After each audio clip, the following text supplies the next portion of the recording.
ये आकाशवाणी रायपुर है। प्रादेशिक समाचार बुलेटिन के साथ मैं लता देवी चौहान।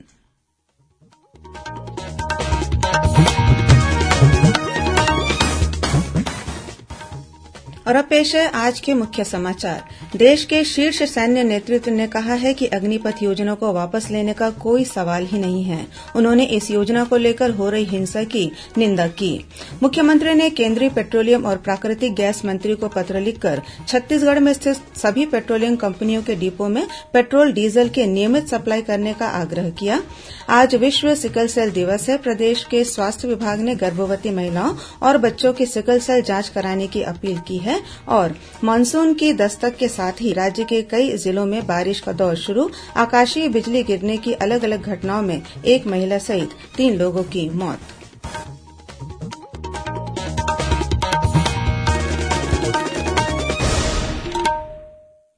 अब समाचार विस्तार से।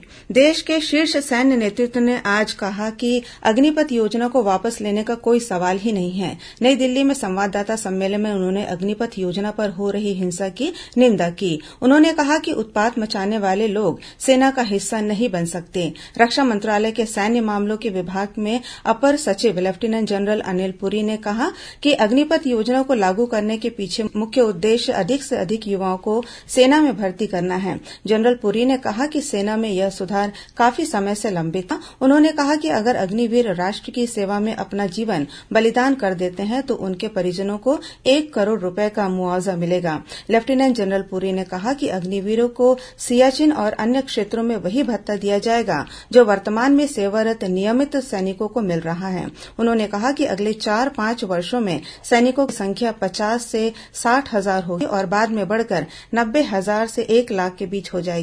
उन्होंने कहा कि योजना का विश्लेषण करने के लिए और बुनियादी क्षमता का निर्माण करने के लिए 46,000 अग्निवीरों की भर्ती की प्रक्रिया शुरू हो गई है। एयर मार्शल सूरज झा ने कहा कि भारतीय वायुसेना में 24 जून से अग्निपथ योजना के तहत भर्ती शुरू हो जाएगी। उन्होंने कहा कि पहले बैच को दिसंबर तक नामांकित किया जाएगा और प्रशिक्षण 30 दिसंबर तक शुरू होगा। वहीं वाइस एडमिरल दिनेश त्रिपाठी ने कहा कि इस वर्ष 21 नवंबर से पहला नौसैनिक अग्निवीर ओडिशा में प्रशिक्षण प्रतिष्ठान INS चिल्का तक पहुंचना शुरू कर देगा। अग्निपथ योजना में महिला और पुरुष दोनों भर्ती हो सकते हैं। मुख्यमंत्री भूपेश बघेल ने केंद्रीय पेट्रोलियम और प्राकृतिक गैस मंत्री हरदीप सिंह पुरी को पत्र लिखकर छत्तीसगढ़ में स्थित सभी पेट्रोलियम कंपनियों के डिपो में पेट्रोल डीजल के नियमित सप्लाई करने का आग्रह किया है। साथ ही श्री बघेल ने केंद्रीय मंत्री को प्रदेश के किसानों और नागरिकों को पेट्रोल डीजल की कमी से हो रही समस्याओं से अवगत भी कराया है।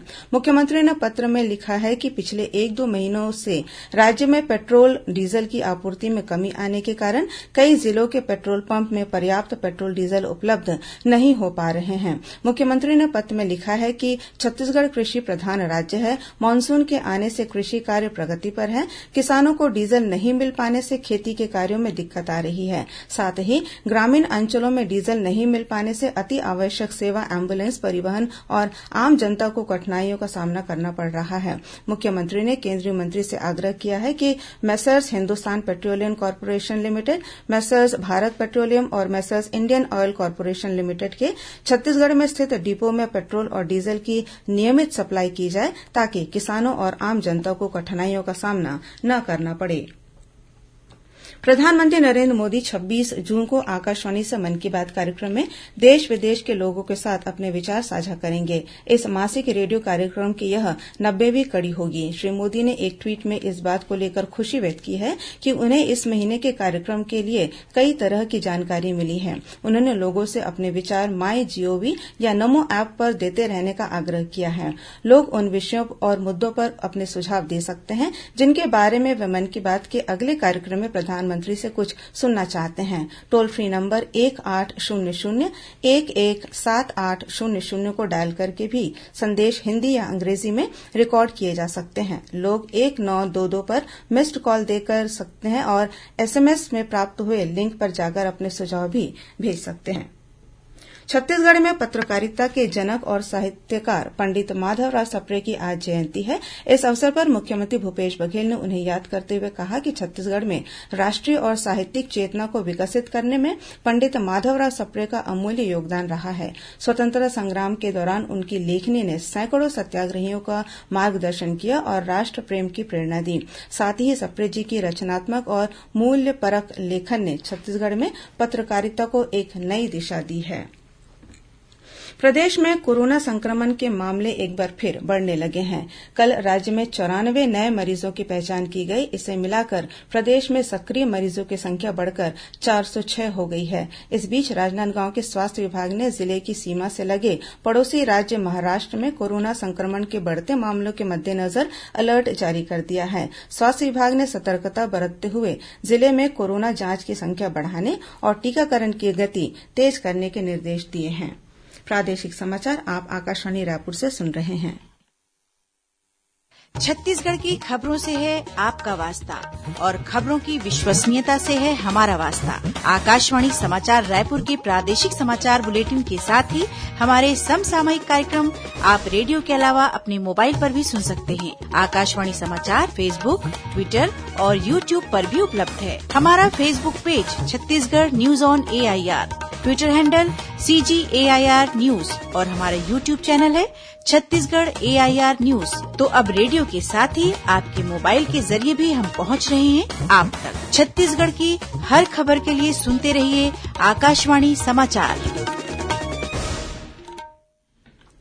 और अब आगे बढ़ते हैं बाकी के समाचारों की ओर। आज विश्व सिकल सेल दिवस है। छत्तीसगढ़ की करीब 1% आबादी आनुवंशिक रोग सिकल सेल से पीड़ित है। इसके मद्देनजर प्रदेश के सभी सामुदायिक स्वास्थ्य केन्द्रों, जिला अस्पतालों और मेडिकल कॉलेज अस्पतालों में इस बीमारी से संबंधित निःशुल्क जांच, दवाइयां और परामर्श की सुविधा उपलब्ध है। सिकल सेल के मरीजों को जरूरत पड़ने पर लाइसेंसीकृत ब्लड बैंकों से निःशुल्क रक्त भी उपलब्ध कराया जाता है।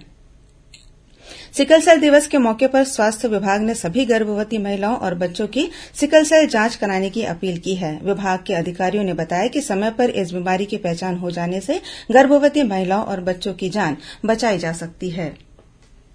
मुंगेली जिला भाजपा कार्यालय में आयोजित 3 दिवसीय जिला प्रशिक्षण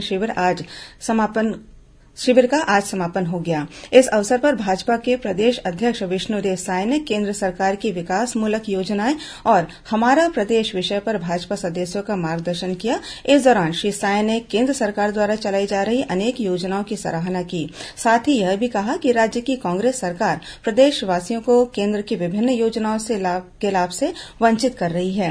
इससे पहले प्रशिक्षण शिविर में कल सांसद अरुण साव ने छत्तीसगढ़ के राजनीतिक परिदृश्य में भाजपा की भूमिका विषय पर मार्गदर्शन किया। और अब पेश है मौसम का हाल।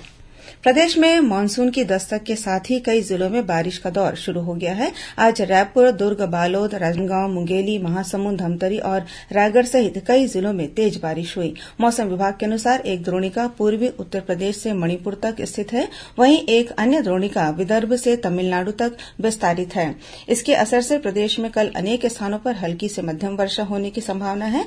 वहीं 1-2 स्थानों पर गरज चमक के साथ आकाशीय बिजली गिरने और अंधड़ चलने की चेतावनी दी गई है। इस बीच प्रदेश में बीते 24 घंटों के दौरान आकाशीय बिजली गिरने की अलग अलग घटनाओं में एक महिला सहित 3 लोगों की मृत्यु हो गई। गरियाबंद जिले के फिंगेश्वर विकासखंड के सहसपुर गांव में आकाशीय बिजली गिरने से एक युवक की मौत हो गई, जबकि लगभग 40 बकरियां के आकाशीय बिजली की चपेट में आने से मौत हो गई। वहीं मुंगेली जिले के जरहा गांव में खेत में काम कर रहे एक युवक की आकाशीय बिजली गिरने से मृत्यु हो गई। इसी बीच बलौदाबाजार जिले के रोहासी गांव में आकाशीय बिजली की चपेट में आने से एक महिला की मौत हो गई। मुख्यमंत्री भूपेश बघेल ने आकाशीय बिजली गिरने से 3 लोगों की मृत्यु पर गहरा दुख व्यक्त किया है। उन्होंने मृत व्यक्तियों के परिजनों को राजस्व पुस्तक परिपत्र 6-4 के प्रावधान के तहत 4-4 लाख रुपए की सहायता राशि प्रदान करने के निर्देश दिए हैं। श्री बघेल ने सभी कलेक्टरों को आकाशीय बिजली गिरने की घटनाओं के दौरान जन धन की हानि को रोकने और बचाव के लिए आवश्यक सावधानियां बरतने को कहा है। इस संबंध में राज्य सरकार द्वारा पूर्व में एडवाइजरी भी जारी की गई है। और अब कुछ अन्य खबरें संक्षिप्त में। राज्यपाल अनुसुईया उइके आज कोलकाता में पूर्वांचल कल्याण आश्रम के 41वें वार्षिक उत्सव में शामिल हुई। इंस्टीट्यूट ऑफ होटल मैनेजमेंट नवा रायपुर द्वारा हुनर से रोजगार तक थीम पर युवाओं को 3 पाठ्यक्रमों में निःशुल्क प्रशिक्षण दिया जाएगा। इसके लिए आवेदन करने की अंतिम तिथि कल 20 जून है। वहीं कोर्स शुरू होने की निर्धारित तिथि 27 जून है। जांजगीर चांपा जिले के पिहरीद गांव में बोरवेल में फंसे राहुल साहू के रेस्क्यू कराने में भूमिका निभाने वाले 202 पुलिस अधिकारी और कर्मचारियों को जिले के पुलिस अधीक्षक विजय अग्रवाल ने आज सम्मानित किया और उनके कार्यों की सराहना की। पूर्व मध्य रेलवे में हो रहे छात्र आंदोलन के कारण आज गोंदिया बरौनी एक्सप्रेस को रद्द कर दिया गया। जशपुर पुलिस द्वारा जिले में लोगों को नशे की गिरफ्त से निजात दिलाने के लिए 12 से 26 जून तक नशे से आजादी पखवाड़ा के रूप में जागरूकता अभियान चलाया जा रहा है। भिलाई इस्पात संयंत्र के सेवानिवृत्त और भाजपा नेता राम कृपाल साहू की आज शाम सड़क दुर्घटना में मौत हो गई। नारायणपुर में सड़क चौड़ीकरण को लेकर ग्रामीणों ने आज नारायणपुर अंतागढ़ मार्ग में भैंस गांव के पास चक्काजाम कर एसडीएम को राज्यपाल के नाम ज्ञापन सौंपा। दुर्ग, रायपुर और बिलासपुर के 8 सराफा कारोबारियों के साथ ठगी करने वाले अंतर्राज्यीय ठग गिरोह के 4 सदस्यों को दुर्ग पुलिस ने गिरफ्तार किया है और बलौदाबाजार जिले के कसडोल वन क्षेत्र में पुलिस ने शिकार करने के इरादे से घूम रहे 4 आरोपियों को गिरफ्तार किया है। आरोपियों के पास से एक राइफल, 22 नग जिंदा कारतूस और चाकू टंगिया बरामद किया है। अंत में मुख्य समाचार एक बार फिर। देश के शीर्ष सैन्य नेतृत्व ने कहा है कि अग्निपथ योजना को वापस लेने का कोई सवाल ही नहीं है। उन्होंने इस योजना को लेकर हो रही हिंसा की निंदा की। मुख्यमंत्री ने केंद्रीय पेट्रोलियम और प्राकृतिक गैस मंत्री को पत्र लिखकर छत्तीसगढ़ में स्थित सभी पेट्रोलियम कंपनियों के डिपो में पेट्रोल डीजल की नियमित सप्लाई करने का आग्रह किया। आज विश्व सिकल सेल दिवस है। प्रदेश के स्वास्थ्य विभाग ने गर्भवती महिलाओं और बच्चों की सिकल सेल जांच कराने की अपील की है। और मानसून की दस्तक के साथ ही राज्य के कई जिलों में बारिश का दौर शुरू। आकाशीय बिजली गिरने की अलग अलग घटनाओं में एक महिला सहित 3 लोगों की मौत। इसी के साथ प्रादेशिक समाचार बुलेटिन समाप्त हुआ। नमस्कार।